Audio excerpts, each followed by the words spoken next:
Islamabad high court में मुतनाज़ा पीका तरमीमी act को कलअदम करार देने की दरखास्तों पर समाअत हुई। हुकूमत की जानिब से इस्लामाबाद हाई कोर्ट में तहरीरी जवाब जमा करवा दिया गया। मजीद जानते हैं डॉन न्यूज के नुमाइंदे ताहिर नसीर से। ताहिर, समाअत का मजीद अहवाल बताइएगा।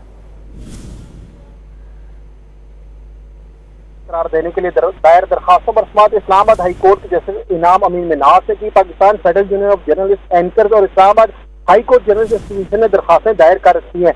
हुकूमत की जानिब से इस्लामाबाद हाई कोर्ट में तहरीरी जवाब जमा करवाया गया है। सरकारी वकील ने अदालत को आगाह किया कि दरखास्त में सूबाई हुकूमत को भी शरीक बनाया गया, जिस पर वकील इमरान शफीक ने अदालत को आगाह किया कि रजिस्ट्रार ऑफिस ने इतराज लगाया, जिसे दूर कर दिया गया। अदालत की जानिब से दरखास्त गुजार के वकला को दलाइल देने की हिदायत की गई, जिस पर जैसे इनाम अमीन मिनाज ने ये रिमार्क दी कि आपने कोड ऑफ कंडक्ट भी साथ साथ बताना है कि पहले क्या था और फर्क कहाँ पे आता है।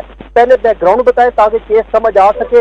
डॉक्टर यासिर रहमान खान ने अदालत को आगाह किया कि 2016 में पीका एक्ट लाया गया था। 2025 तरमीमी एक्ट में 2016 वाले एक्ट की कुछ चीजें निकाल ली गई हैं जो कुछ शामिल कर दी गई हैं। तरमीमी एक्ट में सोशल मीडिया कंप्लेंट काउंसिल को भी शामिल किया गया है। अदालत ने दरखास्त गुजार के वकला को दलाइल जारी रखने की हिदायत करते हुए समाअत मुलतवी कर दी है। जी ताहिर नसीर अपडेट कर रहे थे, आपका शुक्रिया।